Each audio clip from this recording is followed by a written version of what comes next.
Downtown Las Vegas Nevada में गोलाकार इमारत नया आकर्षण है। इस वीडियो में हम अंदर जाएंगे, विभिन्न स्तरों को देखेंगे, इमारत के बारे में जानेंगे और अंदर की अविश्वसनीय तकनीक के बारे में सीखेंगे।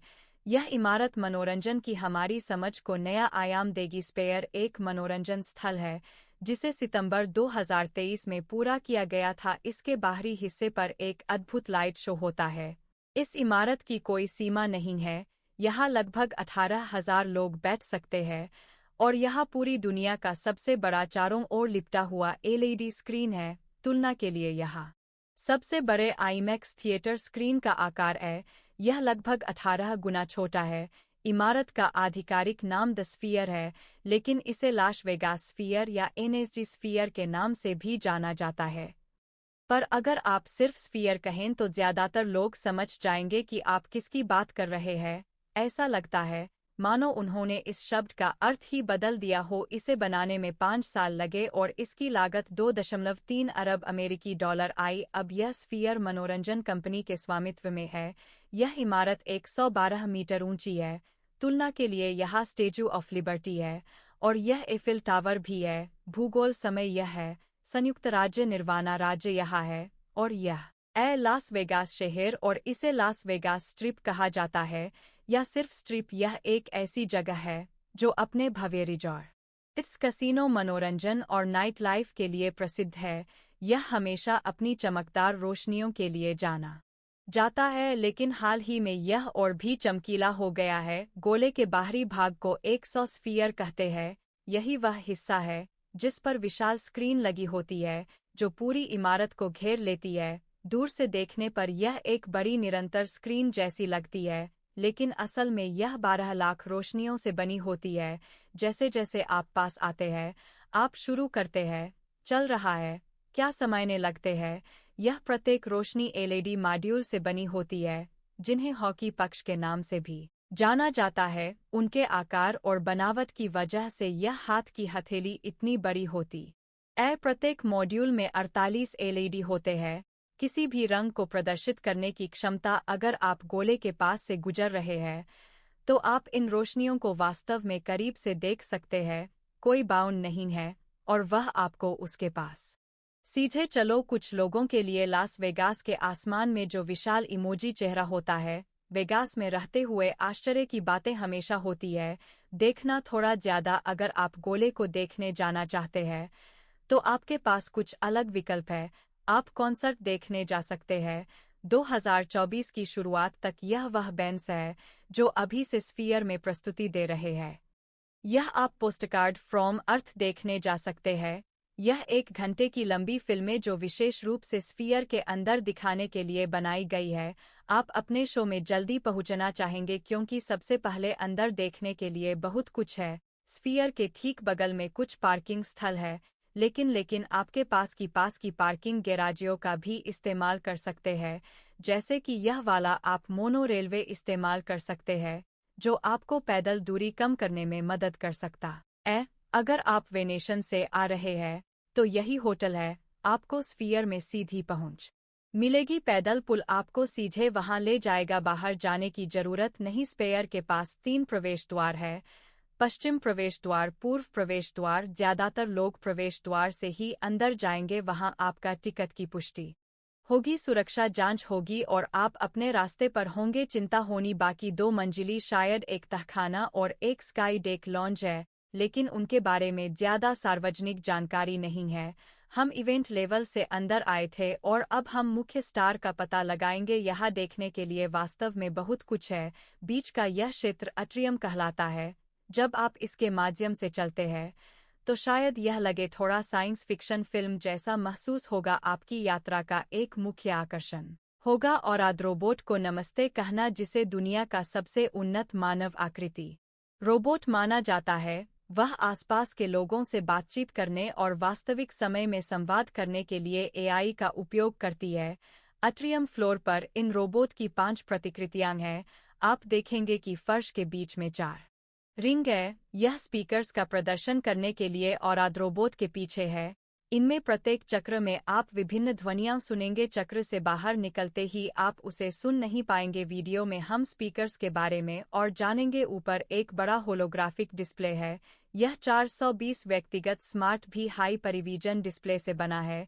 यह कुछ पंखों की तरह होते हैं जो बहुत तेजी से घूमते हैं। 4 लेड स्थित होते हैं जो आंखों को दिखाई देने से भी तेज घूमते फिर ऐसी छवियां प्रदर्शित की जा सकती है जो होलोग्राफी दिखते हैं। यह बिल्कुल स्टार ट्रैक से निकला हुआ लगता है। यह तकनीक लास वेगास के गले में ही नहीं बल्कि दुनिया भर के कई अन्य स्थानों पर भी इस्तेमाल हो रही है। इसके लेटर आपको अगले मंजिल तक ले जा सकते हैं ताकि आप सीटें ढूंढ सकें। बहुत से मंजिलों पर खाने पीने की जगह है और वहाँ बहुत सारे शौचालय भी है। वहाँ लिफ्ट और सीढ़ियाँ भी है जिनका इस्तेमाल जरूरत पड़ने पर किया जा सकता है। अपने शो का रास्ता जानने के लिए आपको सीट के सबसे नज़दीकी प्रवेश द्वार का इस्तेमाल करना होगा। चलिए सीटों को देखते हैं। 4 हिस्से हैं, 100, 200, 300, 400 और 500 की गिनती करें। फर्स्ट क्षेत्र आमतौर पर खड़े रहने की जगह होती है जहां आप इवेंट स्तर पर पहुंच सकते हैं। 100 सीटों के लिए आप मुख्य स्तर से प्रवेश करें। 200 सीटों के लिए आप टेरेस स्तर से प्रवेश कर सकते हैं और फिर 300 सीटों के लिए आप निचली गैलरी से प्रवेश करते हैं। 400 सीटों के लिए आप निचली गैलरी स्टार और ऊपरी गैलरी स्टार दोनों से प्रवेश कर सकते हैं। कुछ लोगों ने ऊपरी स्तर की सीटों की ढलान के बारे में टिप्पणी की है। आप ध्यान से देखें तो आपको 2 अलग-अलग सेटिंग एरिया नजर आएगा। यह निजी स्वीट्स है, नीचे और ऊपर के स्तर पर स्वीट्स है। कल 23 है। यह व्यक्तिगत कमरा आरक्षित करने का एक तरीका है जो आपको थोड़ा और निजी अनुभव प्रदान करता है। पर्दा पूरी पिछली दीवार को घेर लेता है जिससे हर दर्शक को पूरी तरह से डूबने वाला अनुभव मिलता है। यह अब तक का सबसे बड़ा थिएटर स्क्रीन है। फिल्मों को एक विशेष कमरे पर शूट करना पड़ता है जिसे द बिग स्काई कहते हैं। यह फुटेज सामान्य मूवी कैमरे से अधिक उच्च रिजर्वेशन पर शूट किया जाता है। सामान्य कैमरा सिर्फ सामने को देख सकता है जबकि बिग स्काई कैमरे का दृश्य क्षेत्र व्यापक होता है ताकि यह स्क्रीन के साथ मिल का सके। फिल्मांकन के दौरान कैमरे को ऊपर की ओर झुकना पड़ता है ताकि क्रिया निचले हिस्से में हो। गले के अंदर स्क्रीन का निचला हिस्सा दर्शकों को सबसे अधिक दिखाई देता है। यही पर उनका ध्यान केंद्रित होता है। इस स्क्रीन के लिए अब तक केवल एक ही फिल्म बनी, पोस्टकार्ड फ्रॉम अर्थ। इसके बारे में हम पहले बात कर चुके हैं। यह फिल्म वर्तमान में गले में दिखाई जा रही है। स्क्रीन के पीछे ठीक से 1,60,000 स्पीकर लगे हुए हैं। यहाँ इन स्पीकर्स का करीब से देखिए। यह सामान्य स्पीकर से कहीं ज्यादा उन्नत है। यह वही स्पीकर्स है जिनका जिक्र वीडियो में पहले और रोबोट के पीछे किया गया था। इनमें भी फार्मिंग टेक्नोलॉजी का इस्तेमाल होता है। इससे ध्वनि को दर्शकों के लिए विशिष्ट क्षेत्र में पहुंचा जा सकता है। समान स्पीकर के साथ ध्वनि फैलती है और चारों ओर बिखर जाती है। जिस कमरे में मौजूद हर कोई एक ही बात सुनता है, लेकिन भी फार्मिंग टेक्नोलॉजी के साथ इन ध्वनि तरंगों को विशेष दिशा में केंद्रित करना संभव है। यह तकनीक इतनी सटीक है कि यह दर्शकों के विभिन्न हिस्सों की भाषा को व्यक्तिगत बनाने जैसे काम कर सकती है। तो उदाहरण के लिए यह सिम अंग्रेजी में ऑडियो सुन सकते हैं और यह सिम स्पेनिश और फ्रेंच में। इस हैंडसेट के बिना हैंडसेट वाली ध्वनि कहा जाता है। यह वास्तव में बिल्कुल अद्भुत है।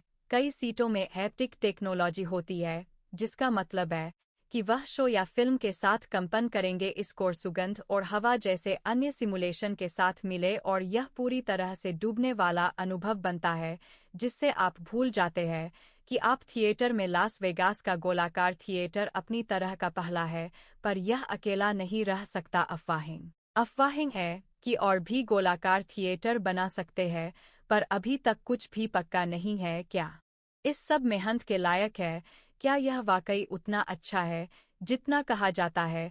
मेरी बात पर यकीन मत करो, आपको खुद जाकर गोलाकार थिएटर देखना होगा।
My robotics.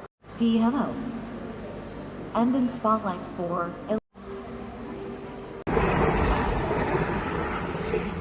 Some set down roots,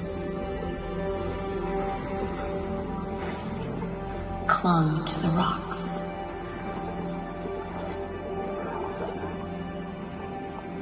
Life interconnected into communities.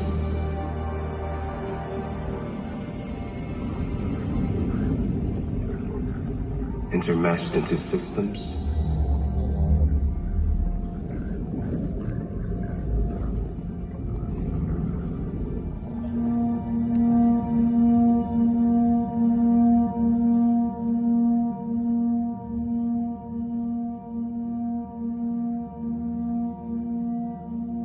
Wrestler, but you have a beautiful smile, so you Within the atrium.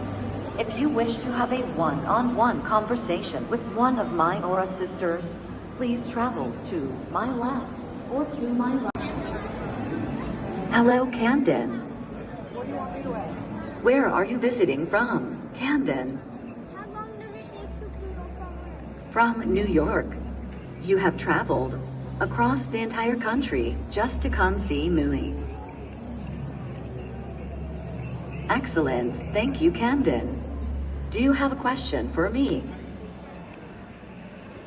Please proceed.